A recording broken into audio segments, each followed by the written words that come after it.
Hello everyone, welcome to our channel physics lectures by Sakshi Sharma. आज हम discuss करेंगे relativity of space, या जिसे हम कह सकते हैं लेंथ कॉन्ट्रैक्शन। तो चलिए स्टार्ट करते हैं। तो सबसे पहले हम बात करते हैं लेंथ कॉन्ट्रैक्शन के बारे में। देखिए, किसी भी ऑब्जेक्ट की लेंथ उसकी वेलोसिटी के साथ वेरी होती है। जैसे जब कोई ऑब्जेक्ट वेलोसिटी ऑफ लाइट की कंपैरेबल वेलोसिटी से मूव करता है तो उसकी लेंथ एक्चुअल लेंथ से कम दिखाई देती है, यानी लेंथ कॉन्ट्रैक्ट हो जाती है, और इसी फिनोमेना को हम कहते हैं लेंथ कॉन्ट्रैक्शन। आप इसे इस तरह से भी समझ सकते हैं। मान लीजिए यहाँ पे हम कंसिडर कर रहे हैं दो reference frame, one is S frame and another is S dash reference frame, such that जो एस फ्रेम है इसके कोऑर्डिनेट एक्सिस हैं एक्स वाई जेड, ओरिजिन है ओ। जो एस डैश फ्रेम है इसके कोऑर्डिनेट एक्सिस हैं x dash y dash z dash, और ओरिजिन है ओ डैश। यहाँ इन दोनों पॉइंट्स ओ और ओ डैश पर हमने दो ऑब्जर्वर माने हैं। कंसिडर कर लेते हैं कि जो एस फ्रेम है वो एक रेस्ट फ्रेम है, या आप कह सकते हो स्टेशनरी है। वहीं जो एस डैश फ्रेम है वो एक मूविंग फ्रेम है जो कि मूव कर रहा है कांस्टेंट वेलोसिटी v से towards the positive direction of x axis with respect to the reference frame s। तो यहाँ इस एस डैश फ्रेम में हम एक रॉड कंसिडर कर लेते हैं किसी पर्टिकुलर लेंथ की, और ये रॉड एस डैश फ्रेम के रिस्पेक्ट में रेस्ट में है। तो जब ये v टेंड्स टू c होगा, या आप ये कह सकते हो जब ये रॉड लाइट के कंपैरेबल वेलोसिटी से मूव कर रही होगी, उस केस में ऑब्जर्वर o जब इस रॉड को ऑब्जर्व करेगा तो उसे इस रॉड की लेंथ कम दिखाई देगी, कॉन्ट्रैक्टेड दिखाई देगी। इसे फिनोमेना को कहा जाता है लेंथ कॉन्ट्रैक्शन। अब हम बात करते हैं लेंथ कॉन्ट्रैक्शन के ओरिजिन के बारे में कि किस तरह से ये कॉन्सेप्ट ओरिजिनेट हुआ। देखिए, 1686 में न्यूटन ने 3 लॉज ऑफ मोशंस दिए थे, जो कि उस केस में एप्लीकेबल हैं जब ऑब्जेक्ट लो स्पीड से मूव कर रहा होता है, या आप ये कह सकते हो when v is very very less than c। लेकिन जब ऑब्जेक्ट वेलोसिटी ऑफ लाइट के कंपैरेबल वेलोसिटी से मूव कर रहा होता है तो उस केस में न्यूटन के 3 लॉज ऑफ मोशन एप्लीकेबल नहीं होते हैं। इस बात को सबसे पहले डिस्कवर किया आइंस्टीन ने जब उन्होंने उन ऑब्जेक्ट्स को स्टडी किया जहां वेलोसिटी लाइट की वेलोसिटी के कंपैरेबल होती है।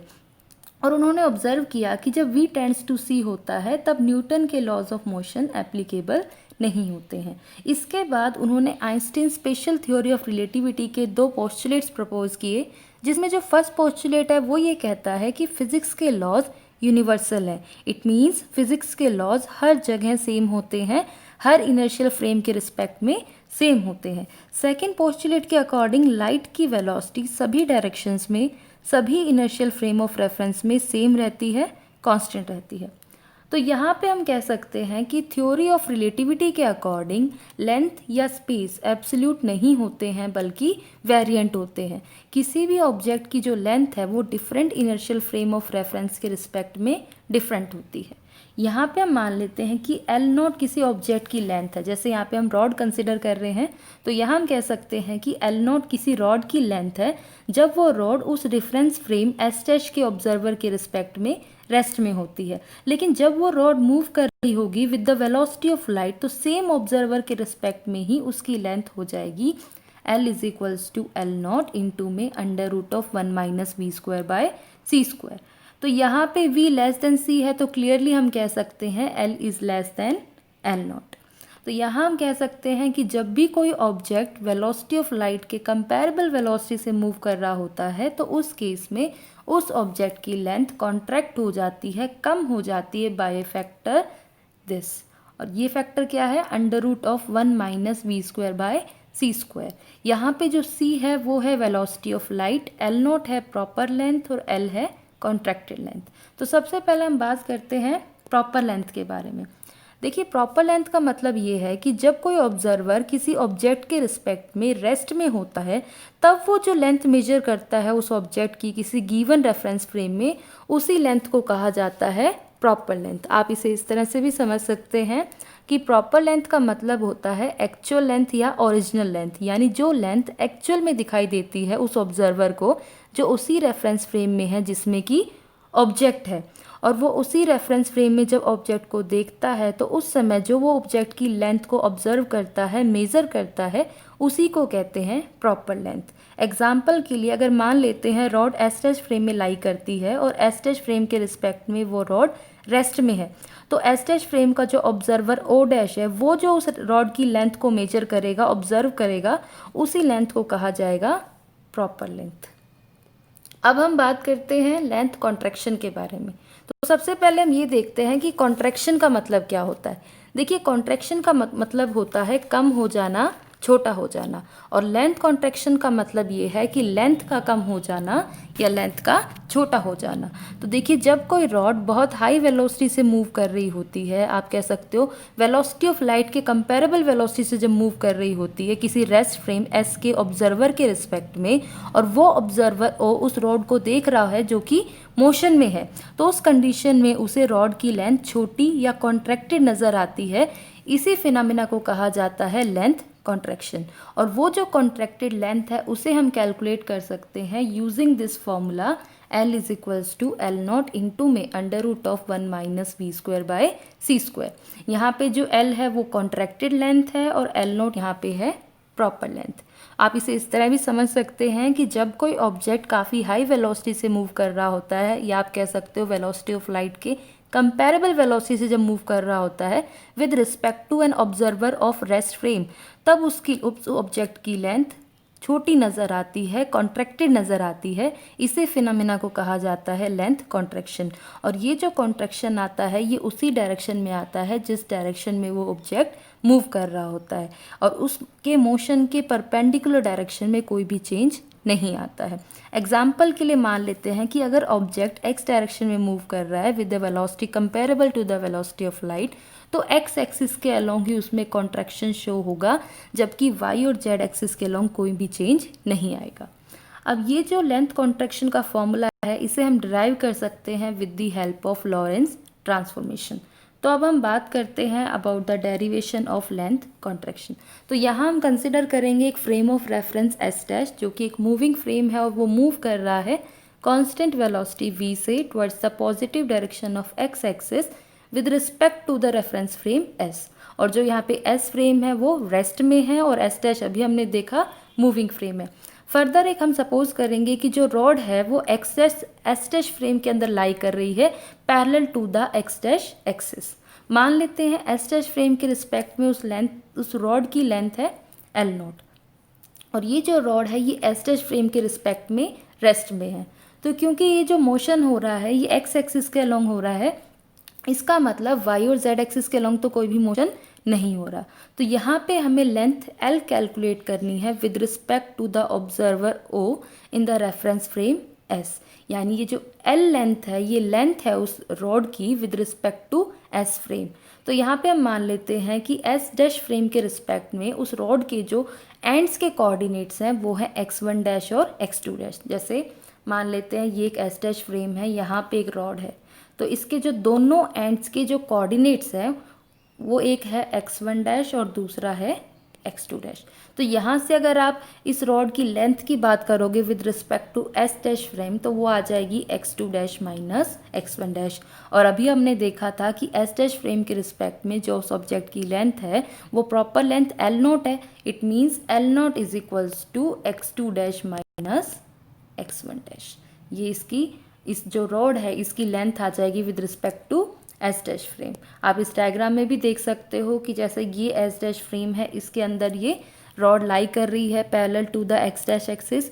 इस रॉड के दोनों एंड्स के coordinates with respect to S dash frame है x1 dash and x2 dash. तो यहाँ पे हमने कुछ कॉन्सिडरेशंस की हैं कि जो एस फ्रेम है अभी हमने पहले भी देखा था वो एक रेस्ट फ्रेम है, जबकि एस डैश फ्रेम एक मूविंग फ्रेम है जो कि मूव कर रहा है कांस्टेंट वेलोसिटी v से towards the positive direction of x axis. L not हमने यहाँ देखा प्रॉपर लेंथ है, एक्चुअल लेंथ है उस रॉड की जो हमने मेजर की है एस डैश फ्रेम के ऑब्जर्वर ओ डैश के रिस्पेक्ट में। एल यहाँ पे है कॉन्ट्रैक्टेड लेंथ। सिमिलरली हम उस रॉड की लेंथ को कैलकुलेट कर लेंगे with respect to S frame. तो अगर एस फ्रेम के रिस्पेक्ट में देखेंगे तो वहाँ पे एल की वैल्यू हमें मिलेगी x2 minus x1, where x1 and x2 are the x coordinates of the ends of the rod with respect to reference frame S. आप इस एग्जाम्पल में भी देख सकते हैं यहाँ पे कि एस फ्रेम के रिस्पेक्ट में अगर देखें तो इस रॉड के दोनों कोऑर्डिनेट्स, दोनों एंड्स के कोऑर्डिनेट्स हैं, एक है आपका x1 और दूसरा है x2। तो यहाँ से अगर एस फ्रेम के रिस्पेक्ट में हम उस रॉड की लेंथ देखें तो वो आ जाएगी आपकी x2 माइनस x1, यही मिलेगी। और हम जानते हैं कि एस फ्रेम के रिस्पेक्ट में रॉड की लेंथ क्या है, L। It means L is equals to x2 minus x1, इसलिए हमने यहाँ पे लिख दिया है L is equals to x2 minus x1। मान लेते हैं इक्वेशन नंबर 2 है।